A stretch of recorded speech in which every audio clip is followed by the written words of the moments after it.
যদি বোর্ডে পাস করে থাকে বলতে পারে যে তারেক দা বোর্ডে পাস, আমি লিখিত দিলাম এই জীবনটা দিয়ে দেব। তোমরা যে এখানে আসিলা বাবা তারেকের মতো এইখানে যাওবা, তুমি দেড় সালের মতো লোক না। বর্তমান যে পরিস্থিতি তারেক দিয়ে ধন্যবাদ জানাই। গরিব না খায় মরে যাবে, তাদের কোনো সমস্যা নাই। বিএনপি কে ভোট দিয়ে মানুষ কেন এখন বিএনপির উপরেই কিন্তু কেন, কিসের আশায় তারা ভোট দিয়েছিল আর এখন আফসোস করছে? দেশের মারে হুন্দাই বাদ এই দেশের ভিতরে চুরি করে খাবো, বিএনপিরে ভালোবাসা ভোট দিছি, আর আজকে বিএনপি আমরা বুটির ভিতরে আঙ্গুল দিছে।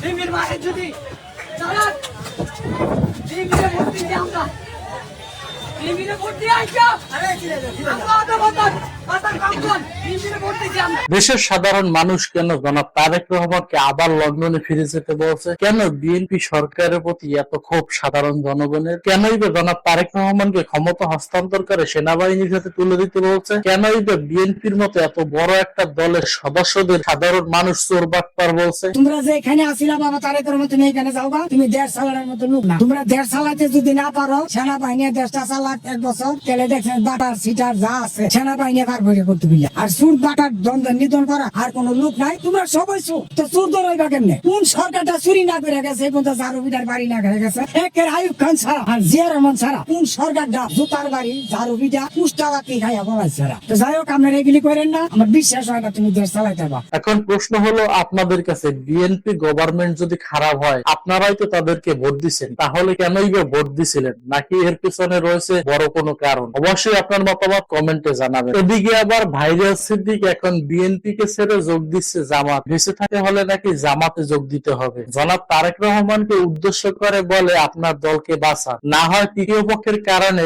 আপনার দল ধ্বংস হয়ে যাবে। যারা বিএনপির দুর্দিনে ছিল না, কষ্টের সময় ছিল না, তারা এখন বিএনপির সাথে বিএনপির সুবিধা ভোগ করছে। আর যারা ওই সময় জেল খাটছে, পালাই বেড়াইছে, তারা কোনো সুযোগ সুবিধা পাচ্ছে না। আমি মনে হয় জামাতে যোগ দিব, কারণ আমি একা থাকবো না। একা থাকলে মার খাইলে কেউ প্রতিবাদ করে না। এখন আমার বেঁচে থাকার জন্য হলো আমি জামাত ইসলামে আমার যোগ দিতে হবে। জনাব তারেক রহমানের কাছে আকুল আবেদন, আপনার বিএনপি কে আপনি বাঁচান। যারা কোনোদিন বিএনপি করে নাই, তারা বিএনপির নাম বলে বলে, আপনার দলের লোক বলে বলে তারা চাঁদা খাচ্ছে, আর দাম দুর্নাম হচ্ছে আপনার পার্টি। এদেরকে আপনি সমূলে উৎপাদন করেন, নাহলে আপনার বিএনপি অনেক ঝামেলায় পড়ে যাবে। আপনার অন্য লোকের নিচ্ছে, এই চাঁদাবাজি বন্ধ করেন। এই চাঁদাবাজি বন্ধ না করলে আপনারা ক্ষমতায় বন্ধ করবে কে? দেশের গরিব সাধারণ মানুষ না খেয়ে মরে যায়, তাতে সরকারের কোনো সমস্যা নেই, সরকার সজাগ আছে। এই কথা বলে সাধারণ মানুষ সরকারকে ধন্যবাদ দিচ্ছে, নাকি দেশের সাধারণ মানুষ সরকারের প্রতি ক্ষোভ ঝাড়ছে? ফ্যামিলি দেশে থাকি মেসে, গাড়ি চালাই গেছে, টাকা পাঠাই বিকাশে, খাই নেবি শৈল আমার হেভি। বর্তমান যে পরিস্থিতি তারেক দিয়ে ধন্যবাদ জানাই। গরিব না খায় মরে যাবে, তাদের কোনো সমস্যা নাই। তো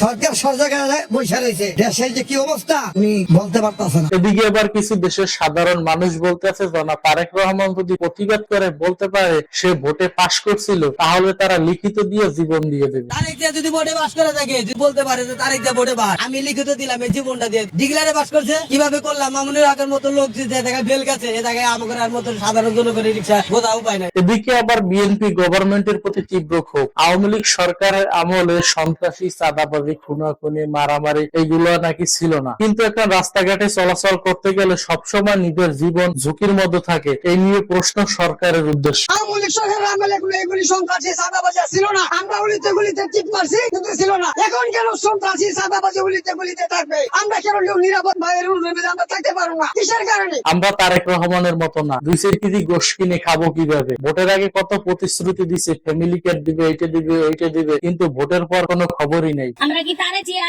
যে 1 কেজি গোশ কিনা 5 কেজি কিনা খাইলাম? তারে জিয়া তো ভোটের আগে অনেক কিছু কইছে, আমরা এটা করবো, এটা করবো, ওইটা করবো, ফ্যামিলি কার্ড দিব, কিছু তো দেয় না। হন তো কিছুই দেয় না। তারে জিয়া তো কোনো খবরই নাই। হন আমি এই ভিডিওতে কাউকে দোষারোপ করে কথা বলিনি, এখানে 7টা বিষয় নিয়ে কথা বলছি এবং প্রশ্ন রেখে গেলাম আপনাদের মাঝে। আপনারা অবশ্যই আপনাদের মতামত কমেন্টে জানাবেন। আর এই ভিডিওটা 2টে পর্বে ভাগ করা হয়েছে, এইটা হলো প্রথম পর্ব এবং দ্বিতীয় পর্ব তাড়াতাড়ি পেয়ে যাবেন। আপনারা যারা আমার রোস্টিং ভিডিও গুলো দেখেন, এখন থেকে আপনারা মিস্টার ভিলেন ইউটিউব চ্যানেলে দেখতে পাবেন। চ্যানেলের লিংক ডেসক্রিপশন বক্সে দেওয়া থাকবে। সবশেষে একটা কথাই বলবো, আমাদের সমাজে যাতে কোনো বিশৃঙ্খলা সৃষ্টি না হয়, সেই জন্য আমাদের সবার উচিত মিলেমিশে থাকা। আজকের ভিডিওটা এই পর্যন্ত। ভালো লাগলে ভিডিওতে লাইক, কমেন্ট, শেয়ার করবেন। নতুন ভিডিওতে। আল্লাহ হাফেজ।